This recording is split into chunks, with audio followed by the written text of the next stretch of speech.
falando sobre a magia prática voltada à magia dos Salmos. Eu estruturei esse curso em duas partes. A primeira, falando sobre toda a parte dos Salmos, a estrutura, como é que ele funciona, a parte das forças que vão interagir, que atuam sobre os Salmos para a gente identificar o que evocar, o que usar, todas as regras, todas as condições. E a segunda parte, a gente tem os Salmos, uma relação dos Salmos, e depois nós temos também toda a aplicação dele já delineada, tendo o Salmo em Bíblia evangélica, em Bíblia católica também, mas aquela de referência que nós vamos trazer. Hoje eu fiquei testando, eu peguei o Salmo 90 de 5 Bíblias diferentes, com textos diferentes. Realmente os textos são diferentes entre elas, e quando a gente lê, as vibrações também são diferentes. Tem Bíblia que a gente lê, parece que está lendo história em quadrinhos. E tem outras que a gente lê e sente que tem algo mais forte atrás das palavras. E a gente sabe que todo texto bíblico, seja ele qual for, ele tem um índice espiritual, ele tem uma força espiritual escondida e uma verdade também, que é o Espírito Santo que vivifica a palavra que está escrita e que vem para a nossa consciência, atrás da letra que mata a própria verdade. Se nós pegarmos os textos e começarmos a ler, tem textos que a gente lê e não bate nada. E tem textos que a gente lê, começam a surgir inspirações, conhecimentos, é como que tudo fica mais clareado e a gente tem uma afinidade por aquele texto. É importante a gente dizer para vocês, eu sempre falo que o melhor texto é o do Padre Figueiredo. Ele foi feito em Portugal, em Tomar, e durante 18 anos ele fez esta versão da Bíblia para o português. Mas a gente tem que considerar que a Bíblia, primeiro, ela foi escrita numa versão aramaica. E o aramaico é uma língua muito pobre, não tem muitos sinônimos. Uma mesma palavra serve para vários sentidos. Então é difícil a gente saber no aramaico qual é o sentido que ele queria ter, já que ele tem muitos significados. Por exemplo, amigo, irmão, companheiro, colega. Aqui a gente tem diferenças de interpretações porque a nossa rica língua portuguesa permite isso. A língua inglesa também já é um pouco mais simples, mas tem também bastante variações. Nas Bíblias que a gente tem aí, a gente tem, primeiro, o aramaico, que depois também foi atualizado pelo hebraico moderno. Aí já tem alguma pequena diferença. Aí o que fizeram? Passaram todo o hebraico, língua hebraica,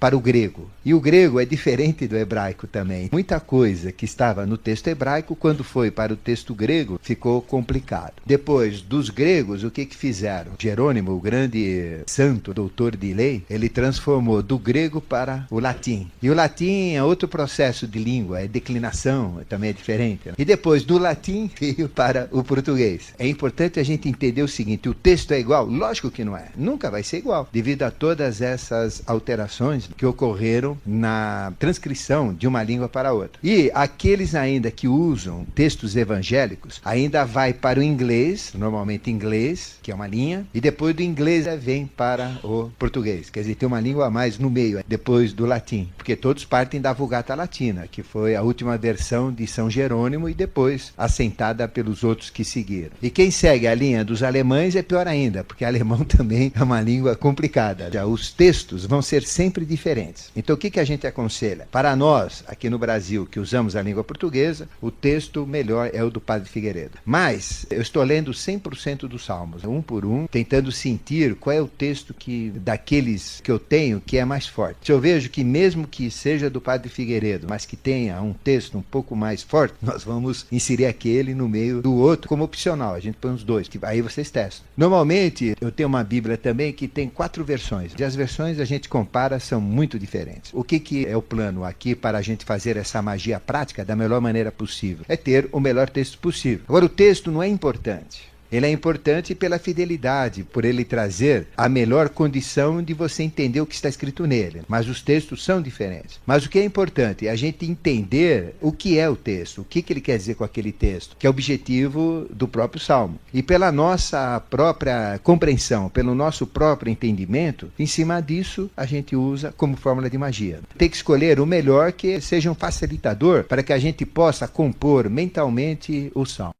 Aqui já vem aquela dica que eu faço questão de reforçar. Quando a gente está entoando um salmo, não é ler um texto, mas é viver o texto, é interpretar o texto. Então, antes de fazer qualquer prática de magia que vai usar qualquer salmo, nós temos que ler o salmo, temos que estudar o salmo, temos que entender as palavras e sentir realmente o que ele está dizendo em qualquer coisa que ele fale. Para que, quando nós vamos usar o salmo, à medida que a gente está usando o salmo, a gente está vivenciando tudo aquilo que está escrito. Esse é o princípio. Esse trabalho que eu estou fazendo é um trabalho demorado, é um trabalho bem delicado, porque são 150 salmos, não é fácil. E tem salmos grandes, tem salmo pequenininho, mas tem salmo que é um salsichão. É um ponto que a gente tem que fazer. Fora isso, que a fórmula da magia tem condições da postura da pessoa. Porque nós temos que ter uma certa postura, temos que ter uma certa metodologia para praticar a magia do salmo. Depois, a gente tem que saber para que é aquele salmo. Porque tem salmo de enaltação, tem salmo de agradecimento, tem salmo de pedido de socorro mesmo, tem salmos de curas. A maneira como a gente vai entoar cada um deles é um pouco diferente. Eu vou procurar, à medida que eu colocar o salmo, junto com o salmo do lado dele, dizer qual é a postura, como a gente tem que se sentir na hora que a gente vai entoar. Por exemplo, existe salmo que a gente tem que suplicar para fazer acontecer. Aí o suplício, a suplicação, o fato de você estar como que pedindo, assim, com muita necessidade para que aquilo aconteça, é uma postura que a gente tem. Outro já é diferente, a gente entoa de uma maneira já com certeza. Quer dizer, eu não estou lá pedindo para aquilo acontecer e fazer acontecer, mas eu já tenho plena certeza e já estou agradecendo, então é uma outra postura. Porque todo salmo a gente tem que entoar com a certeza de que ele vai funcionar. Isso é para todos. Mas eu digo a postura que a gente tem que se revestir emocionalmente. Tem salmos que a gente tem que se revestir assim, com isso querendo. É como que uma necessidade, pelo amor de Deus, isso precisa acontecer. É uma postura. Mas com a certeza que está acontecendo. A postura é essa. E à medida que vai entoando, vai tendo a certeza que aquilo está acontecendo, aconteceu, pronto. Tem outro que você já vai agradecendo. Puxa, obrigado por ter me dado isso e tal. Quer dizer, é um louvor que você já está fazendo. Tem várias posturas que a gente faz. Tem salmo que traz consciência para a gente. Quando a gente usa aquele salmo para qualquer finalidade, a gente, à medida que está entoando, tem consciência de tudo aquilo, mas pelo livre-arbítrio quer que aquilo tenha essa situação. São posturas que a gente vai ter que praticar. As próximas aulas que nós vamos fazer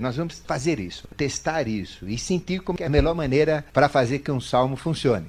Os salmos, em sua maioria, são atribuídos a Davi, mas nem todos os salmos são de Davi. Tem salmos desconhecidos, tem salmos que eu vou dizer para vocês hoje, tem variações, mas não quer dizer nada, porque os salmos têm uma história de 600 anos. Então nós fomos colhendo os salmos em 600 anos e depois foram colocados na Bíblia. Tem diferenças. Ou seja, à medida que apareciam estas orações mágicas, eles eram inseridos no livro de magia, que é o livro dos salmos. É algo que a gente tem que entender também. As próximas aulas que nós vamos ter, eu gostaria de fazer 100% prático, para a gente vivenciar. Eu quero ver se a gente consegue providenciar para a gente ter um referencial de acompanhamento na próxima aula. E aí vai ser muito bom. Praticamente 5 horas praticando a gente vai conseguir. E aí vocês vão começar a praticar no dia a dia. Às vezes a gente tem uma situação boa. Eu não quero perder essa situação. Também tem salmo que mantém essa situação. A gente não tem que usar o salmo só quando está na pior, por baixo da onda da desgraça. Você tem que usar sempre. E existe uma prática muito boa que é a constância.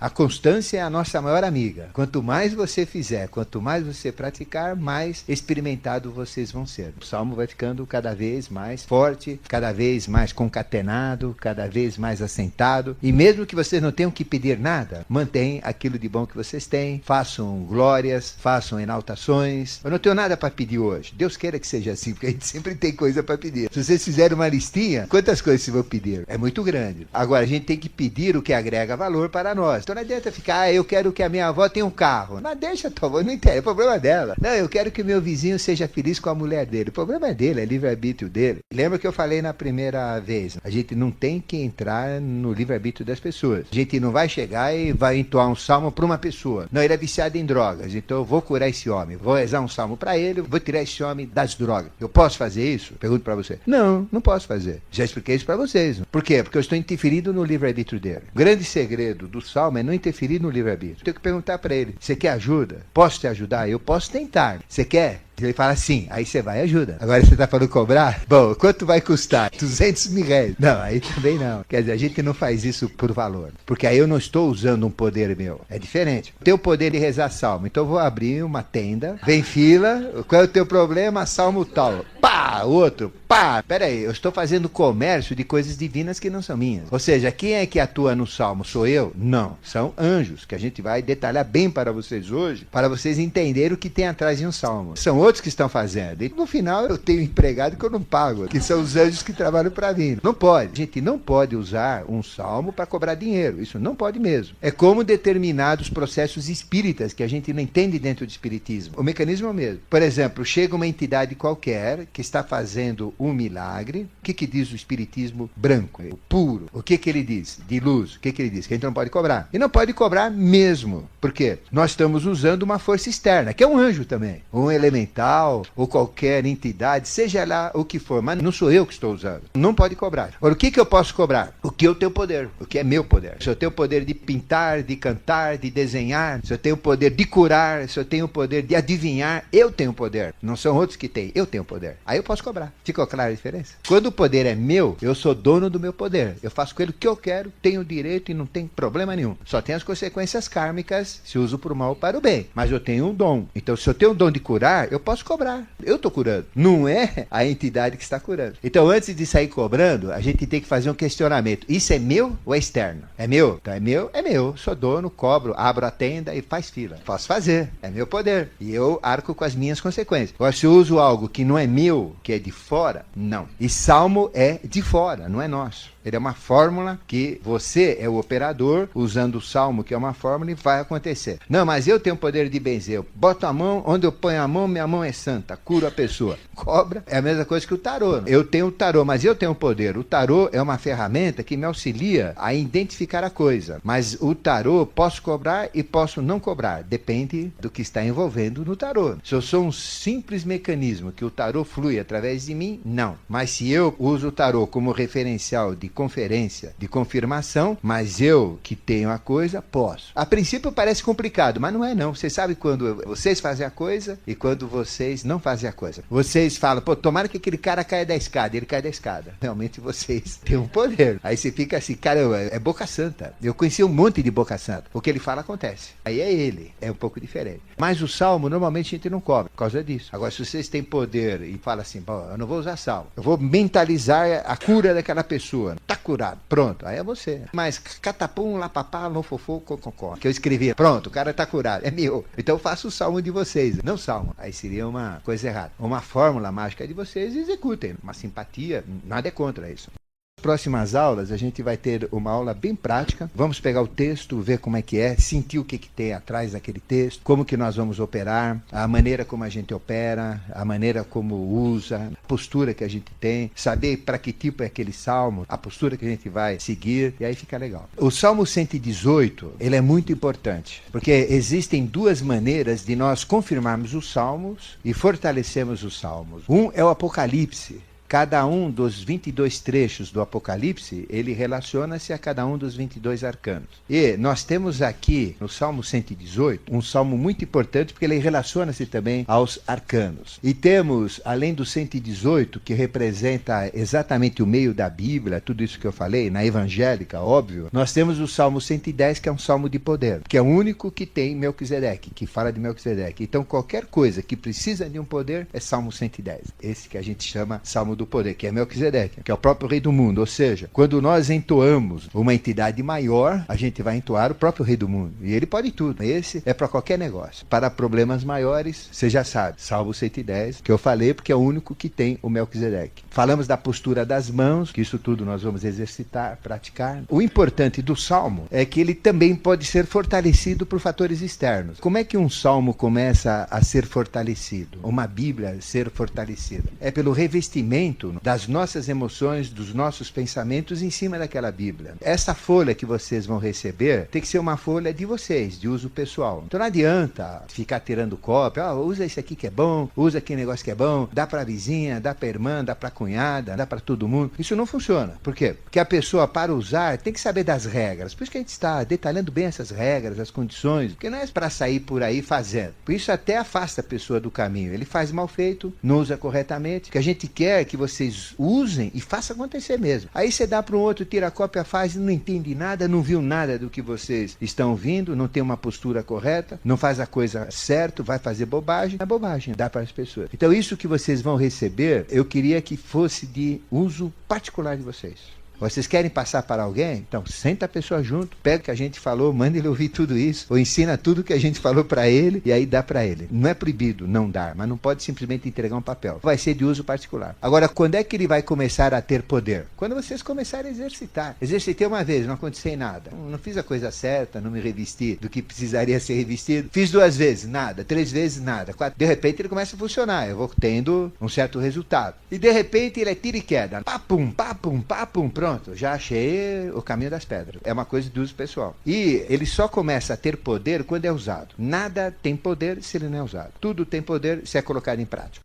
É como uma Bíblia. Que Bíblia protege uma casa? Não protege nada. Você pode comprar uma Bíblia a mais cara possível, deixar aberta no Salmo 90, que é um salmo de proteção, e deixar lá. Protege? Lógico que não. Põe o Pato Donald que protege da mesma maneira. Põe uma revista Playboy na pior ou na melhor cena, depende da escolha, vai proteger igual a Bíblia. Não é nada. Uma Bíblia escrita não é nada. Ela começa a ter valor quando, em volta da Bíblia, a gente cria uma ambiência. É uma ambiência onde você começa a criar forças psíquicas. Então o salmo ele tem que ser entoado com emoção. Ele tem que ser entoado com pensamento, com entendimento, com compreensão, com convicção. Isso gera uma carga psíquica. Né? Quando nós fazemos isso, o que acontece? Forças afins vão surgir no meio. E essas forças são poderosíssimas, são anjos, são elementais, são entidades relacionadas aos salmos. O que acontece? A gente vai criando um ambiente. Por isso que onde a gente entoa o salmo tem que ser no mesmo lugar. Bom, hoje eu entoo no banheiro, nunca faço isso. Aí vai ser na sala. Depois eu tenho visita, eu vou lá na área de serviço. Não, aí não tem, eu vou no quarto do filho. Aí eu vou lá no quintal, eu vou lá nos quintos dos infernos, eu vou no banheiro do escritório. Não é assim. A gente tem que ter um local próprio para a gente fazer, de preferência, um mesmo espaço-tempo. Por quê? Quando a gente tem um espaço-tempo, tudo isso vai se cristalizando, vai se formatando. E a gente deixa o salmo lá, deixa as coisas lá. Não precisa ter nenhum altar, mas ajudaria. Não precisa ter nenhum espaço específico, mas ajudaria. Mas eu digo, a gente tem que ter certas regras. Usar naquele local, naquele ambiente, naquela mesma formulação, naquele mesmo objeto que vocês estão usando. É como a Bíblia. Se eu ficar lendo a Bíblia, entendendo a Bíblia, vivendo a Bíblia, ela começa então a proteger. Se todo dia eu uso o Salmo 90, entoo o Salmo 90, ele vai criando uma vida própria. E aí sim a casa começa a ser protegida, porque existe um foco de proteção lá dentro, que entra, é expulso por essa energia que está presente naquele espaço-tempo criado em volta do Salmo. Isso acontece com todo instrumental de magia. Uma bagueta de magia de mulher tem poder como? Pelo fato dela ser bagueta? Pelo fato dela ter custado caro? Pelo fato de ser dela? Não, pelo uso. Quanto mais uso ela tem, mais carga ela tem, mais prática ela tem, mais poder ela tem. A mesma coisa o instrumento de magia do homem, que é a espada. Então não adianta ter espada. E daí? Tem que usar a espada, tem que revestir a espada de poder. E o poder da bagueta está na empunhadura da bagueta. O poder da espada está na empunhadura da espada. Onde a minha mente deve ser concentrada, onde a minha força deve estar concentrada e onde, na bagueta, a força da mulher, o poder da mulher está concentrado. A bagueta é um instrumental onde a minha força flui. A espada é um instrumental onde a minha força flui. E no caso do Salmo, o texto e o local que você está ali é o instrumental onde a minha força flui. Não é a bagueta, não é a espada, mas é o instrumental. É importante isso daí. O uso deve ser pessoal. Não fazer fila, vem a sogra, vem a vizinha, vem o de cima, vem o de baixo, fica usando aquilo. É de vocês. É uso exclusivo, uso de vocês. Mas é um simples papel. É um simples papel. É aquilo que você está usando como referência para fazer a coisa acontecer. Ele deixou de ser um simples papel. À medida que vocês fazem isso, chama-se consagração. Existem 2 maneiras de você consagrar algo. Ou é alguém que tem poder de consagração e consagra aquilo já pronto, já está consagrado, já tem um poder revestido pela própria consagração, como Uma espada pode ser consagrada, uma bagueta pode ser consagrada, um texto pode ser consagrado, um objeto pode ser consagrado e ele tem poder por si só. É uma maneira. Mas ninguém vai consagrar nada aqui. Cada um tem que consagrar o seu. E como é que você consagra? Fazendo o sagrado. É consagrar. É deixar com o sagrado. E como é que você deixa consagrado ou consagra? Usando. À medida que vocês usarem o mesmo texto,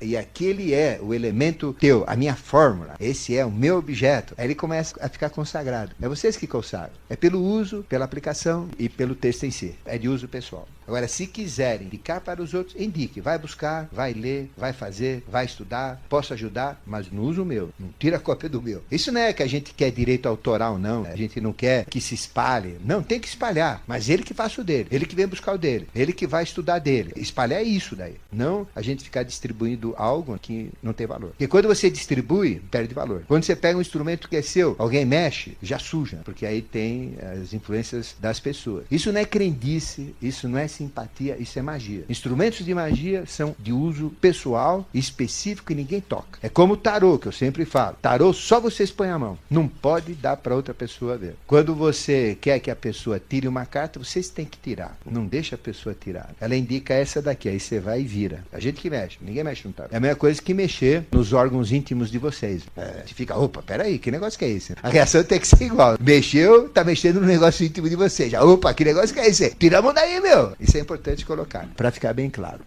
Cada salmo vai se formatando, ele vai criando essa energia psíquica, ele vai tendo valor. Nunca entoei o Salmo 12, então não tem valor nenhum, nunca entoei. Mas já entoei várias vezes, aí começa já a encorpar. De repente, toft, pegou. Não desistem caso vocês entoem um salmo e ele não deu o resultado imediato. Não quer dizer que não está funcionando, é uma questão que depende de você fazer a coisa certa. Da ambiência está certa, do momento está certo, do pedido está certo. Tem um monte de coisa que tem que estar certo, que nessas próximas semanas nós vamos praticar isso. E vamos trazer casos práticos. Cada um traz o seu problema. Vamos ver se a gente resolve o problema aqui mesmo. Lista não, um só. Agora vai ser para isso. Agora é para o emprego. Para ser chefe. Agora é para mudar de carro. Agora é para resolver o problema do estômago. Não, espera aí. Faz um por vez. Vai com calma. Fica no estômago direto, ou fica no carro direto, ou fica no emprego direto, até acontecer.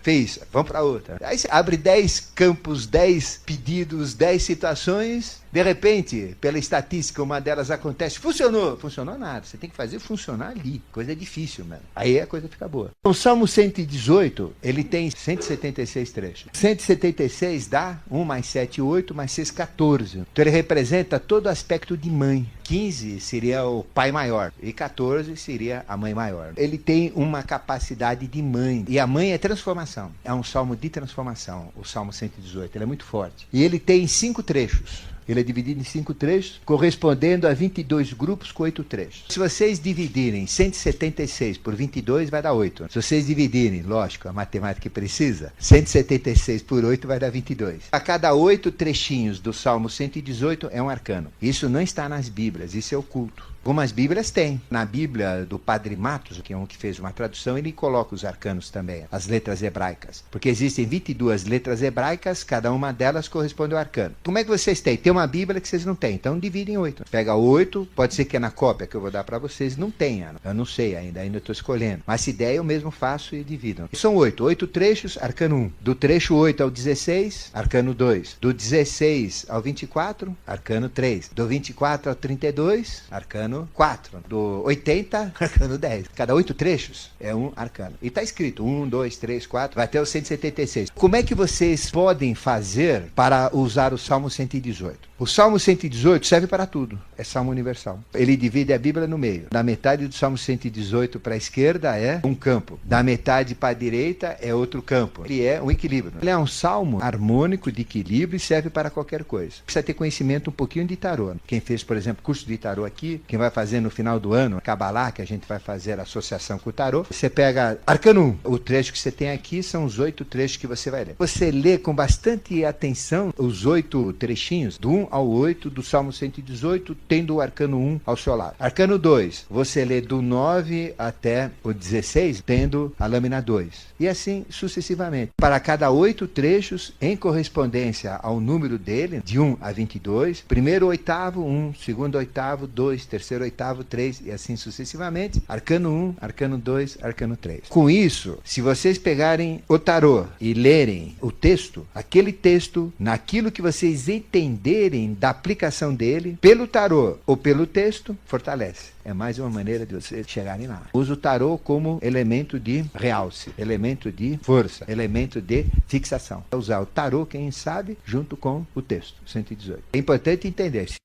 Qual é a lâmina que eu falei que abre os caminhos? Quando você está perdida. Lembra? O 6. Lembra do 6? O sujeito está com um pé aqui, outro pé lá. Aí tem uma mulher aqui, outra mulher lá. E ele não sabe para onde vai. Ele está cego. E 150 salmos dá 6. 1 mais 5 mais 0 dá 6. Então, por exemplo, o sexto trecho, o sexto arcano é a dúvida, é o caminho. Você sabe que tudo quanto é encruzilhada que você tem, que você não sabe que caminho você vai tomar, você usa arcano 6. Qual é o trecho que você vai ler do Salmo 118? Você vai pegar, então, 6 vezes 8, 48. Então, do 48, do grupo do 48. 48 para frente. Essa é a sequência. É o sexto grupo de 8. O primeiro grupo vai de 1 a 8. O segundo vai de 16 a 32. E assim vai, até chegar no sexto. E você usa. Vamos pegar a roda da fortuna. Você tem sempre duas possibilidades. O que é arcano 10? Roda da fortuna, é o destino. É você saber qual é o teu caminho, se é da esquerda ou da direita, se a roda vai girar à esquerda, se a roda vai girar à direita, se é negativo, se é positivo, que é a mesma coisa que os dois caminhos, só que é uma roda ali. O próprio destino, o próprio karma. Bom, alguma coisa relacionada ao destino, alguma coisa relacionada ao karma, qual é o grupo que eu vou pegar? 10 vezes 8 dá 80, então 80, você vai no 80. E assim sucessivamente. A cura já é um pouco diferente. A cura, você tem toda uma sequência de salmos de cura. Você usa o salmo de cura correspondente à doença. Tem salmos para os olhos, salmos para a cabeça. O que você poderia fazer cura? Você pode usar o 4, que é tudo que é terreno, é material, que é do 32, é o 8 vezes 4, 32. Este serve para a cura. Depende do que você vai pôr. Mas existem salmos específicos para a cura. Então tem uma relação que vocês vão receber. Aquilo já é estudado, já tem no texto, mas você num salmo, qualquer trecho do 118, eu não tenho 118 de cabeça, mas se você pegar e achar uma cura lá, você pega o tarô correspondente e o trecho dele, pronto. Por isso que o Salmo 118, exercício de casa, vocês fazerem já agora, até a próxima vez, é pegar a Bíblia que vocês têm e lerem o Salmo 118 e tentar separar esses grupos e ver o que tem em cada grupo. Você faz assim, grupo 1, deve ser, sei lá eu, põe lá o que vocês acham. Grupo 2, o que você acha? Nós vamos fazer isso na prática aqui. Vocês têm que descobrir o poder do Salmo também, porque não é simplesmente um trecho, um texto que vai ter tudo. As necessidades que cada um tem são diferentes. Os acontecimentos que cada um vive são diferentes também. Cada acontecimento é diferente do outro. Cada um tem que saber aquilo que é a realidade dele. Ele tem que descobrir onde? No texto do Salmo 118, que vai correlacionar o arcano, ou então nos textos de cada salmo em si. O ideal seria, você não tem o que ler? Leia um salmo. Então lê hoje. Hoje eu vou dormir, eu vou ler o Salmo 1, é pequenininho, então eu leio o 1 e o 2. Amanhã eu leio o 3 e o 4. 118 demora uma semana para ler, mas eu leio. Eu vou lendo. Vocês têm que começar a pegar uma Bíblia, começar a ler salmo, para começar a entrar nessa linguagem dos salmos. Independentemente de magia. Só ler para ver, sentir o salmo, como é que é. Vou começando a viver o salmo. Mas esse 118, quem que mexe com tarô aqui? Quem estuda tarô? Tem várias pessoas. Então uma dica que vocês têm. Então usa o tarô, arcano 1, o primeiros 8. Arcano 2, segundo 8 e assim sucessivamente. O Salmo 118 abre os arcanos maiores e os arcanos maiores abrem os salmos. Aí começam a vir entendimentos daquele salmo para vocês. Na hora que eu olho o arcano, olho o salmo, olho o arcano, olho o salmo, o arcano abre o salmo abre o arcano. Então um ajuda o outro. São duas maneiras de fortalecerem uma única verdade. A outra maneira, qual que é? Aquilo que a gente sempre fala, que é o Apocalipse. Esse é mais forte. Quando a gente usa o Salmo 118, é para aplicação prática de magia. Magia é Salmo 118 e eu reforço com os arcanos. O arcano 6 serve para todos, que é aquele que representa a síntese que abre os caminhos. Dois caminhos, duas escolhas. O arcano 15 é o que rege tudo, que é o diabo, que não é diabo, que é a figura que é Deus, que rege tudo. São os dois, relacionados aos salmos e para a cura, qualquer aplicação dos salmos. O Apocalipse é diferente. Nós temos 22 divisões do Apocalipse e cada divisão abre um arcano maior. Para quê? O que quer dizer Apocalipse? Quer dizer revelação. O que é revelação? São profecias, são conhecimentos, são vaticinações. E isso relacionado à humanidade. Isto relacionado às hierarquias. Quando eu quero usar de profecias, quando eu quero usar de adivinhação, usando o tarô maior, para que eu vou usar a profecia? Para que eu vou usar a adivinhação? Para quê? Para a humanidade. Posso usar para o planeta Terra, para a humanidade, para o Brasil, para um povo, para um grupo. Ele é grupal e abrangente. Então, tarô maior não é para uso particular. Por quê? Cada um de nós está ligado a um tarô maior. Só que o tarô maior só vai ser aberto para nós quando nós nos envolvemos com a humanidade. Quem está fazendo o curso Iniciação a Melquisedeque, isso está ficando claro. Qual é a maneira de eu entrar no conhecimento de Melquisedeque? É fazer o que ajuda a evolução. Evolução do que? É minha? Não. Evolução do planeta. Na hora que eu conseguir ajudar a evolução da humanidade, a evolução do planeta, que é a obra dele, você tem que trabalhar em contexto global. O Apocalipse é contexto global. Ele serve para a humanidade, serve para o planeta, serve para tudo que está acontecendo no momento atual. E para fazer vaticinações, profecias de uma maneira global. Só que eu, indivíduo, estou envolvido na humanidade, estou no meio disso tudo aí. Não se usa o tarô maior para fins particulares. Usa-se o tarô maior para fins coletivos, para consciência, para entendimento, para abrangências e para trabalho na obra, com as hierarquias, com a missão deles, etc. Bom, eu quero uma coisa particular agora. O que eu vou usar? Eu vou usar o tarô menor. O tarô menor é pessoal. Aí sim. Aí vocês podem fazer uma associação do tarô menor com os salmos. Aí é tiro e queda. Só que esse vai ser para uma segunda parte que nós vamos dar para vocês. É tarô menor, porque senão funde a cabeça de vocês. É o tarô menor, em cima disso vocês podem depois usar no salmo o tarô menor para aplicação dele. Aí fortalece mais ainda. Então, coisas individuais. Por exemplo, eu vou numa cigana, eu vou numa mulher, sabe do meu destino. Ela não tem que usar tarô maior, tem que usar tarô menor. Não existe isso. Nenhuma cigana usa. Ninguém que mexe com destino pessoal para ver se o marido volta, se a sogra morre, se o cachorro vai ser achado, qualquer coisa pessoal, é tarô menor. Ser humano, humanidade, indivíduo, personalidade, tarô menor. E vocês veem isso na Rádio Mundial? Vocês veem isso nos cursos? Isso é básico, gente. Todo mundo usa o tarô maior. Não, o tarô maior tem mais poder. Vamos lá. Não é, não funciona. É outro processo. Agora, eu vou usar coisas individuais. Esse indivíduo faz parte de um contexto. Eu posso usar o tarô maior para abrir. Não eu vou ler o tarô maior, mas ele é uma abertura. Eu lembro no curso de tarô menor que eu dei aqui, eu não sei se alguém fez, a gente fala o seguinte, o tarô maior abre o tarô menor. O que eu faço? Eu uso o tarô menor e uso o tarô maior. Uso os dois. E o maior, então, abre e fortalece os conhecimentos do tarô menor. Aí, então, que tarô que eu uso? Não uso nem o tarô maior e nem o tarô menor. Eu uso o tarô total. São 78 lâminas. Jogo de 78 cartas. Tem as 22 maiores. Então a gente dispõe 3 cartas mães, 7 planetas e 12 signos. Põe 3 mães, que é o pai, mãe e filho. Pai, Espírito Santo, filho. Põe 7 cartas. Todo o compasso setenário. Tudo é setenário. 7 planetas. E põe os 12 signos. Então forma 3 mais 7, 10 mais 12, 22. Pronto. Esse é o cabeçalho. É um triângulo. É Deus. Aí debaixo põe o tarô menor. Que signo que você é? Bom, qual é a balança? Balança é, no arcano maior, aquele. Por exemplo, Áries é arcano 5. Que signo que você é? Arcano 5? Então eu vou trabalhar no arcano 5. Eu vou usar o signo da pessoa. E vou ver a personalidade debaixo do arcano 5. É isso que a gente faz. Eu estou usando 78 arcanos. Eu estou usando o maior? Estou. O maior abre o menor? Abre. Fortalece? Fortalece. Pode? Pode. Mas o outro é a humanidade toda. E dentro do jogo da humanidade tem os 12 tipos de pessoas. Eu estou analisando um dos tipos, dentro dos tipos da humanidade. Vai fortalecer o tipo que eu estou analisando. É tão óbvio isso. Mas eu não uso o tarô só 22 cartas para ver se a sogra volta, se vai ganhar dinheiro. Como o pessoal usa. Isso é errado. Agora eu não falo nada, não é minha função dizer. Ninguém me perguntou, eu não meto o bico na vida dos outros. A gente não vai falar que isso é errado. Tá todo mundo fazendo tarô errado aqui. Não é?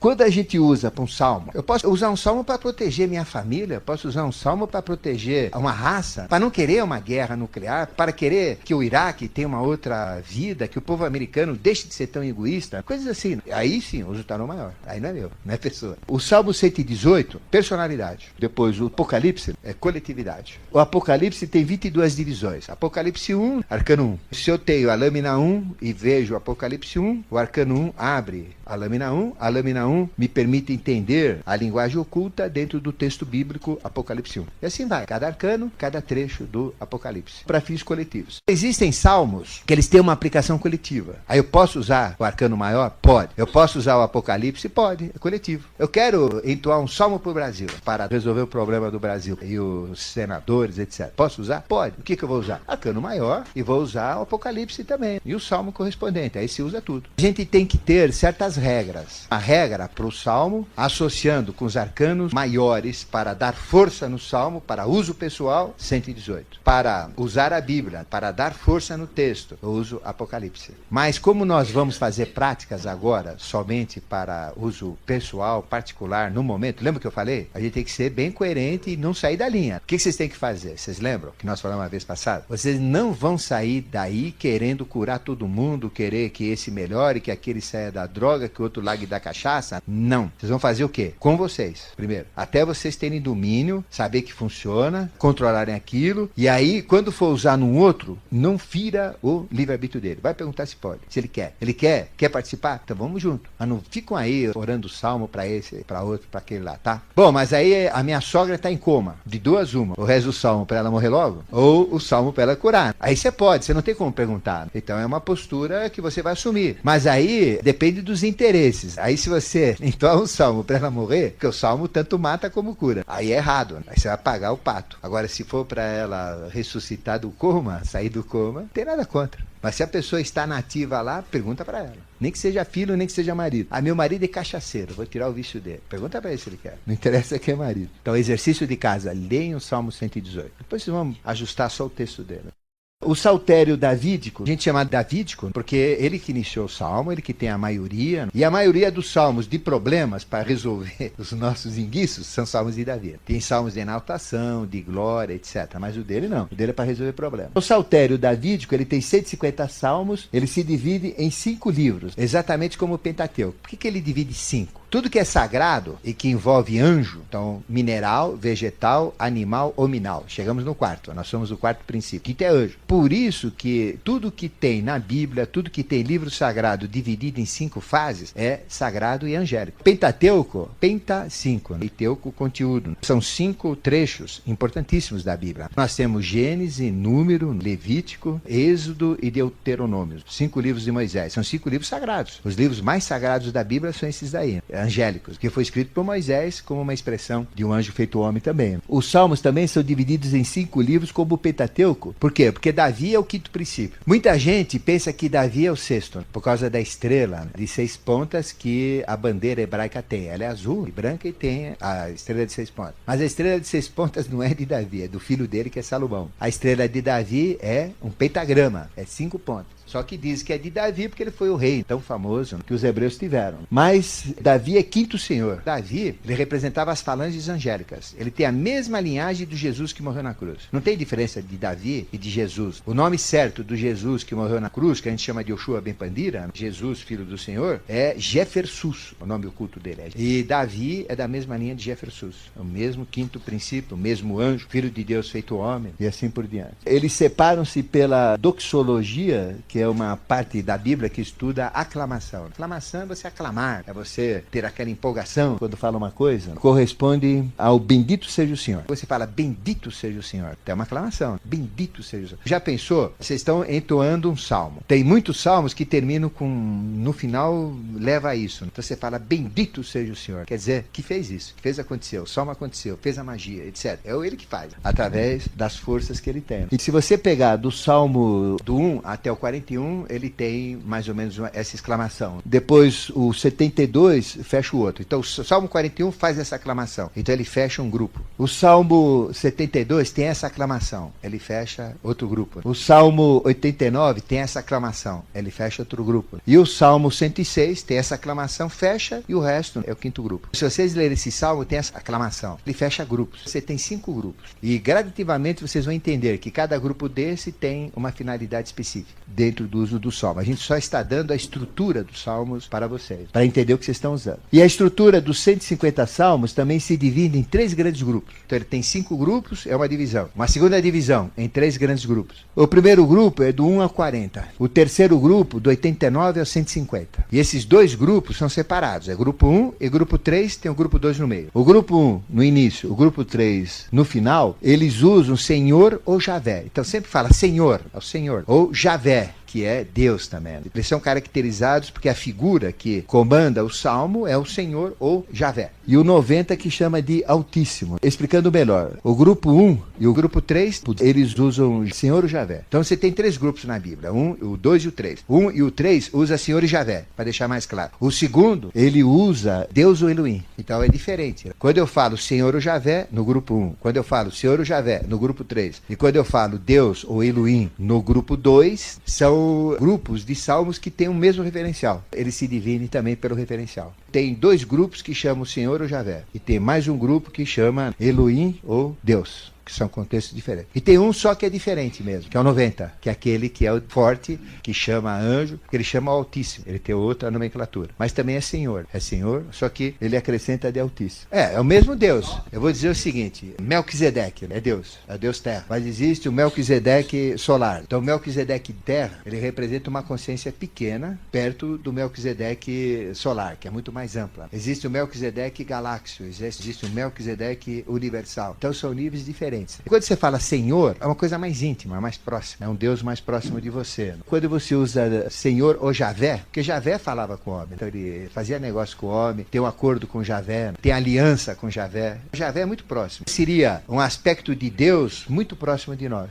Que seria a linhagem de Melquisedeque. São coisas mais próximas da gente. É um Senhor, Javé, aí vem aliança, acordos, etc, etc. Então é um Deus que está muito perto da gente. Agora, quando você fala Deus genérico assim, o Elohim, você está falando de algo bem maior. Você está se referenciando a algo maior. E quando você fala no 90, você já está lá no Altíssimo, já está lá para casa da viúva, lá para cima. São apenas 3 grupos que fazem essa divisão do Deus mais próximo, Deus mais forte e um Deus bem mais distante. Mas é um salmo só que fala dele. O 91 é o 90. Existe o 90 e o 91, dependendo da Bíblia ser católico ou não. Mas independentemente disso, a gente vai dar uma listagem dos salmos e a correspondência deles. Então você já sabe qual que é. 90 com 91, aí você vai ter os dois. Bíblia católica e na Bíblia protestante. Então vai ser fácil. Na próxima vez, a gente vai usar praticamente isso. Então é uma listagem muito simples. No grupo 1, o que é do Salmo 1 ao 40, eles são atribuídos a Davi, especificamente a Davi. No grupo 2, que vão do 41 ao 88, eles são atribuídos a filhos de Coré, filhos de Davi e Asaf. São descendentes de Davi, descendentes de Asaf e descendentes de Coré. São os córicos, salmos córicos. É só para uma divisão, para dizer a origem deles. Porque tem Bíblia que confunde tudo isso. Mas você tem salmos típicos de Davi, do grupo 1, que vai do 1 ao 40, menos o 1, 2 e o 32. Que não está atribuído a ele. Os outros 37 são de Davi, para a gente saber a origem dele. O segundo grupo, que vai de 41 a 88, eles são dos filhos de Davi, são dos filhos de Coré e dos filhos de Asaf. E o terceiro grupo, que vai do 89 ou do 90 até o 150, eles não têm origem, eles são anônimos. Você não sabe quem fez. Ela está perguntando porque toda a Bíblia fala de inimigos. Nós estamos numa evolução, e a evolução começou com a queda de Lúcifer no meio da matéria, do anjo caído que polarizou. Porque no paraíso tudo funcionava, tudo era perfeito, não tinha erro, não tinha pecado, não tinha sofrimento, não tinha dor, o parto era sem dor e etc. Aí houve a queda dos anjos, houve a expulsão do paraíso, a polarização, Adão e Eva, a expulsão do paraíso. O que aconteceu? Eles comeram do fruto proibido, que é a mente, e com a mente, o homem usando uma mente 0 quilômetro e ter um livre-arbítrio, começar a ser independente, saiu de um controle divino e passou a ser indivíduo, agir por si só. E aí o que a gente fez? Só coisa errada, uma cabeça 0 quilômetro, um animal, sendo homem, é um homem animalizado. Não passa do animal. Só que foi deturpando o animal. O animal, pelo menos, tem as éticas, os valores da evolução inseridos no instinto. Nós começamos a mudar pela mente. E aí começamos a ter os inimigos. Quem são os nossos inimigos? Burrice, ignorância, pobreza, doença, violência, sofrimento, tristeza, amargura. Isso são nossos inimigos. Não é só inimigo físico. Qualquer coisa que atrapalha você na sua evolução é seu inimigo. Isso no grego chama diabo. Então o que é diabo? Diabo não é um ser que tem chifrinho, rabinho e o tridente na mão. Isso é figura que a igreja fez para assustar as pessoas. Mas diabo não é isso. Diabo não existe. Essa figura existe porque foi criada pela igreja. Ela é sintética, ela é artificial. Mas o diabo mesmo, sabe o que é? É tudo que atrapalha a tua vida. Qualquer coisa é diabo. Porque diabo significa opositor. Diabo é teu opositor. É tudo que te opõe na felicidade. Então tudo que atrapalha a minha felicidade, a minha consciência, meu bem-estar, a minha saúde, é diabo. E esse é teu inimigo. E nós não podemos ter inimigo. Qualquer coisa é inimigo. Os salmos são salmos de defesa aos diabos. Então ele é defesa ao quê? Ao desemprego, à miséria, à pobreza, à ignorância, à violência, aos vícios. Por isso que os salmos são curadores. Eles lutam contra os diabos. E a Bíblia, de ponta a ponta, ela é um processo onde mostra a história de luta contra esses inimigos. Por exemplo, eu estou lutando contra o rei, mas qual é o diabo que está atrás do rei? É o domínio. Eu vou ser escravo dele. Então ele é o diabo. Isso que significa.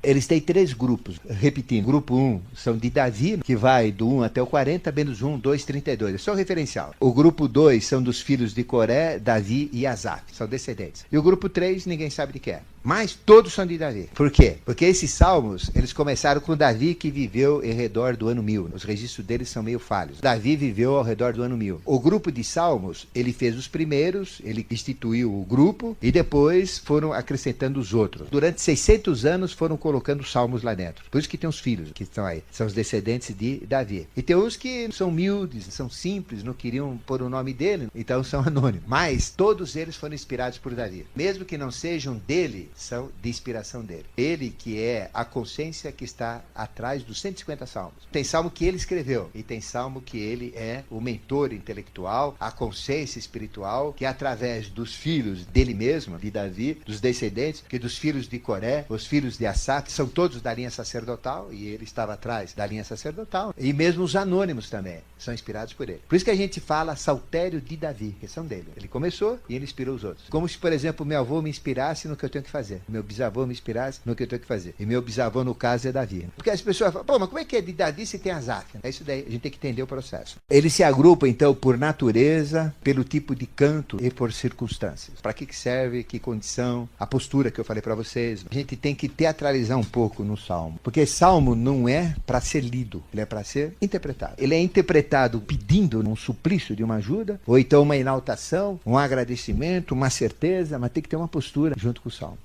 Os de Davi são para auxílio, doenças e perseguições. Então não preciso nem perguntar. Davi, isso daí mesmo. É perseguição, doença, está perseguido pela sogra? Vai no Salmo de Davi. Os filhos de Coré são para cultos, conectar o sagrado para o templo, para a parte espiritual, que eles seguem muito a linha levítica. Os salmos de Asaf, eles são didáticos para triunfos e para derrotas e para finalidades morais e éticas. E os anônimos são de louvor e sacerdotais. Mas isso é a classificação genérica do salmo. Mas eu posso usar os 150 salmos para doenças, por exemplo. Tem salmo que é de louvor, mas dentro do louvor ele está fazendo louvor por uma doença que foi vencida, então é para doença. Ele está fazendo uma conexão com Deus apenas conscientizando uma praga que aconteceu, também é para aquela praga. Não quer dizer que os salmos de cura só são aqueles pouquinhos, são 150 servem para cura, e a gente vai dar todos eles para vocês. Mas é a postura que é diferente, aquilo que eu falei no início, para entender melhor. É aquilo suplicando, é aquilo com louvor, mas o problema é o mesmo, é uma doença. Então a gente se posiciona diferente. Os textos indicam súplica, usa a palavra que chama tefilã em hebraico. E usa um louvor que é terrilã em hebraico. E também como consciência ao sagrado. O que a gente tem que fazer? Independentemente de qualquer coisa, buscar no texto o motivo para utilizar o salmo. Para que ele vai servir, como é que ele funciona. Então o texto é o que vai te dar a aplicação dele. E os 150 salmos são fórmulas mágicas de magia teúrgica. Então serve para tudo. Embora tenha essas 3 divisões que eu falei, esses 3 grupos, embora tenha 5 grupos,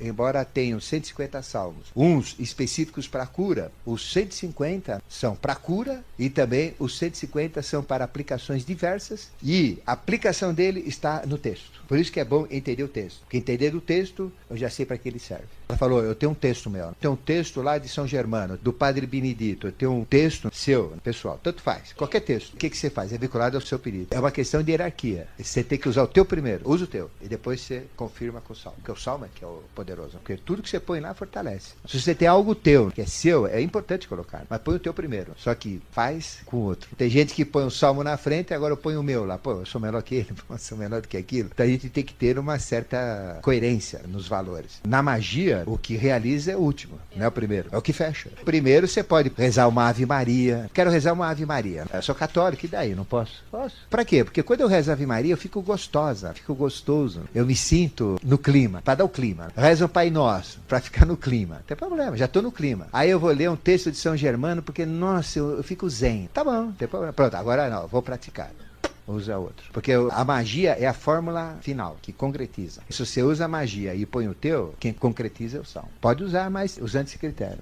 Vocês têm que buscar nos salmos, vocês mesmos, a essência dele. Cada um. Vocês que têm que viver aquilo. Se tem que aquilo pega. Às vezes vocês vão receber 5 salmos. Tem doença lá que são 5 salmos. Mas qual que eu vou usar? 5 funcionam? Funcionam. Mas qual que funciona melhor? Aquele que vai ter com vocês. Então o que vocês têm que fazer? Vocês vão ter que ler os 5 e sentir. É esse. E manda bala. Porque se ela lê, ela pode sentir que é o primeiro. Ele lê, é o segundo. Ela lê é o quarto. Eu o terceiro e ela o segundo. Aí, funciona? Funciona. Mas eu que tenho que sentir é esse. Quando a gente tem vários salmos para uma mesma finalidade, nós é que temos que escolher. Ou então eu faço na prática. Eu uso o primeiro vamos lá para ver o que acontece. Mas não é para ver o que acontece. Com certeza. O segundo, com certeza. Mas é um desgaste muito grande. É melhor pegar um deles, eleger esse, pau na máquina. Caso tenha uma dificuldade, dê uma repensada. Será que eu vi direito? Aí faz uma repensada. Se quiser usar os 5, enfraquece, porque você está usando 5 técnicas. Que magia que é essa, caramba? Funciona ou não funciona? Você está usando 5? Quando você tem várias opções, vocês têm que optar por uma. Vocês vão usar os 5? Escolhe uma, né? Bom, eu errei, não está funcionando. Escolhe outra. Aí vai. Tem que ser firme, usar um só. A mesma coisa, como nós temos que ter um motivo só, também tem que ter um salmo só. Vou pedir 10 coisas. Eu vou pedir saúde pro meu pai, saúde pro meu irmão, pro cachorro, pro vira-lata lá da frente, pro mendigo que dorme lá na frente de casa, pra minha tia. Não, peraí. Então você está pedindo saúde pra humanidade inteira. Tem outro, então não é aquilo lá. Tá? É um só. Você pode usar qualquer coisa, pode usar qualquer objeto, qualquer facilitador, desde que não seja superstição. Ou você usa porque disseram que é bom. Não, você tem que usar com consciência. Por exemplo, você está falando em chuva. Minha mãe, quando ia chover, o que ela fazia? Ela saía correndo, ia no guarda-roupa dela. Lá em cima tinha umas palmas de domingo de Ramos, ia queimar palma. Ai, Maria, que me protege. E salmo em cima. A mulher era doida. Conclusão, isso é uma crendice. Ela usava. Agora, funciona? Funciona. Porque ela acreditava que aquilo revestia de poder. Aquilo que você acredita que reveste de poder, pode. Uma pessoa que vai fazer uma travessia no mar, uma pessoa que vai se arriscar na água, uma tempestade, chuva muito forte, inundação. Aí se tiver uma água, é um elemento que você tem água junto com você ali, então ajuda. Você está falando de fogo, tem o elemento fogo, tem o elemento ar, aí ajuda. Mas como simpatia, não. Salmo não tem nada a ver com simpatia, né? Ele é magia. Magia e simpatia são caminhos opostos. Existe simpatia. Simpatia, é importante falar isso. Simpatia, você tem antipatia e simpatia. O que é simpatia? Sim é positivo. Empatia vem de apatos, que é sentir. Então é você sentir-se positivo com alguma coisa. Então isso é simpatia. Existe uma simpatia que me deixa positivo com aquilo, ou com uma coisa externa. Isso é uma simpatia. Antipatia, antipatia. Ao contrário, me dá repulsa, aquilo lá. Então simpatia é isso. Simpatia é deixar você afim com aquilo. Aí eu quero fazer uma magia de simpatia do João com a Mariazinha. O que quer dizer? Que vai haver uma simpatia entre o João e a Mariazinha, e vice-versa. Isso é simpatia. Não é magia. É você mexer no emocional. A simpatia é emocional. A magia é emocional, é mental, ela é vital, ela é física, ela é da natureza, ela é do universo, é do espiritual, é qualquer negócio. Não é simpatia. Simpatia é que usa muito disso. Tem que filtrar isso aí. O incenso, ele cria uma ambiência. Que a gente vai detalhar as ambiências, tudo. Depende do incenso. Tem incenso de patchouli. Que simpatia que ele vai dar? Que entidade vai aparecer lá? Depende. Você tem que usar os incensos sagrados. Você tem uma linhagem de incenso, de produtos. O sândalo é ideal. Vale para tudo, que é o incenso de Micael, do domingo. Você tem alecrim, que é importante. Você tem estoraque. Você tem mirra, alfazema, beijoim. Você tem vários produtos. Cada dia da semana tem um. Você usa o incenso específico. Quero um contato com Mercúrio, então vou usar estoraque. Eu escolho porque tem mais poder. Ah, eu quero de essência de flor de lis. Tem também. Eu trouxe isso aí, eu tenho. Uma coisa muito forte, né? Espiritual. Mas é nesse aspecto de purificar. Vocês têm que começar a ler salmos. Qual é o primeiro? 118. E tenta entender o salmo. No começo é difícil. Vão ter palavras que vocês não vão entender. Dicionário. Pede emprestado da vizinha, lá de cima, lá de baixo. Vai lendo. Vocês têm que entender. E não adianta falar uma palavra que vocês não sabem o que é. Ah, mas ele está falando, será que esse sou eu? Será que é Deus? Será que... Quem é esse daí? Quem é esse Senhor? O Senhor é Deus. Você tem que entender o que está escrito. Quem é a pessoa? Quem é a coisa? Os salmos representam essa coletânea que eu falei, que começou 1000 anos antes de Cristo com Davi e chegou até 400 anos antes de Cristo, durante 600 anos, com Neemias, até a morte de Neemias. Ele se divide também em 10 grupos de 15 salmos. São 150, existem 10 grupos de 15 salmos. Aqui já é uma magia um pouco maior, que a gente vai detalhar com calma, passo por passo. O que é o arcano 10? Roda da fortuna. O que é o arcano 15? É o diabo, aquele que comanda o tarô inteiro. Você tem 10 possibilidades e 15 salmos. Então tem 15 salmos para cada 10 possibilidades, cada 10 situações. Tudo isso para os 12 valores humanos, porque você tem 12 tipos de pessoas. Cada valor humano, você pode ter 10 possibilidades e 15 salmos. E existem 3 salmos que são divinos, especificamente divinos. Todo esse salmo a gente pode usar para liturgia, que é contactar com o sagrado, para uso pessoal, para uso coletivo. Pode usar como modelo de oração para todas as finalidades. O que é oração? Você sabe o que é oração? Rezar é uma coisa. O que é reza? Ave Maria, cheia de graça, o Senhor é convosco, bendita sois vós. Nossa, que mulher bonita ainda. Pai nosso que está no céu, santificado seja o vosso nome, venha a nós o vosso reino, seja feita a vossa vontade, assim na terra como no céu. O pão nosso cada dia nos dai hoje, perdoai as nossas dívidas. Isso aí, o que é isso? Orar. Orar o que é? Falar. O que é falar? Nada. Tem gente que fala fazendo fofoca, fazendo intriga. Não resolve nada falar. Orar é diferente. Não é rezar. A reza não leva a nada. A oração leva a tudo. Então, oração é oral. É você, através da palavra, do poder da palavra, expressar um pensamento. A verdadeira oração é isso que você falou. Tem oração própria, tem um texto próprio. Porque a verdadeira oração é aquilo que você fala. É preferível você chegar, meu Deus, acredito que você existe, acredito que você tem poder, ajudai a minha filha a sair dessa situação, pelo amor de Deus, reveste de sentimento. Do que você fica, Ave Maria, eu vou rezar 10 Ave Marias. Ave Maria, cheia de graça, o Senhor é convosco. Aquela reza não... Você sente a diferença? É algo que perde valor. Teria valor, que era o motivo da reza, se as pessoas vivessem a Ave Maria. Vocês já viram as pessoas rezando? Quando a gente vai na igreja, Ave Maria, cheia de graça, o padre ainda com sotaque espanhol e italiano, que a gente nem entende o que ele fala. Vocês já viram? Parece motor não querendo pegar, pô, e não pega mesmo. Agora, se tivesse vida na Ave Maria, a gente conseguiria um efeito muito grande. A pessoa, uma igreja inteira, todos os fiéis rezando uma Ave Maria, rezando o Pai Nosso. Mas é assim? Não é. Ali é reza. Então reza não serve pra nada. Aí eu vou confessar com o padre. Vocês acham que funciona a confissão, gente? Eu vou confessar com o padre. Olha, eu pulei a cerca, traí minha mulher 5 vezes, ganhei tal pessoa, fiz isso de errado, tá.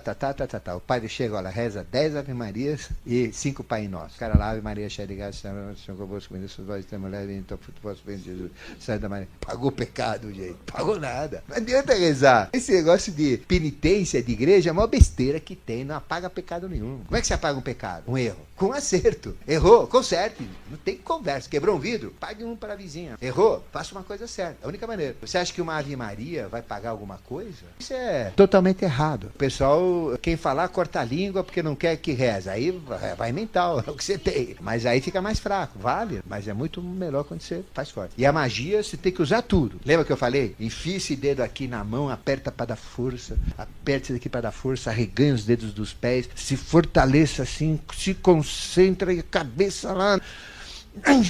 Tudo. Então vai tudo. É o teu corpo físico, a tua vida está naquilo, você tem que dar vida naquilo que você está fazendo, você tem que ter a emoção naquilo que você está fazendo, o pensamento naquilo que está fazendo, você é tudo, 100% humano. Aí engata lá em cima. Agora, Ave Maria, cheia de graça, me salva meu filho, salva meu pai. Ai, meu Deus do céu. Quer dizer, vocês já viram missas de defunto? Ave Maria, onde que Deus leve. O pai tá bêbado, tanto vinho que tomou. Leva essa alma para que ela seja feliz lá com o eterno. Amém. Pelo amor de Deus. É melhor não falar nada. Então, para fechar aquilo que a gente está falando da oração, de rezar, o rezar é muito fraco, mas quando a gente tem um rosário inteiro, você está rezando, o que acontece? A pessoa está repetindo uma coisa fraca, mas pelo fato dela repetir uma coisa fraca várias vezes, também vai encorpando, lógico. É lógico que é muito melhor rezar um rosário em sequência do que um terço. É muito melhor rezar um terço do que uma Ave Maria. Isso gradativamente vai forçando. Os budistas também usam aquele Om Mani Padme Hum 108. Tem que usar isso no mínimo 7 vezes, quer dizer, é uma quantidade grande. Mas a própria repetição vai deixando ele num clima como que inebriado dentro daquelas palavras. Mas orar realmente é por vida naquilo que você está falando. É colocar sentimento, emoção e pensamento junto com a vibração da palavra. Essa é a diferença, né?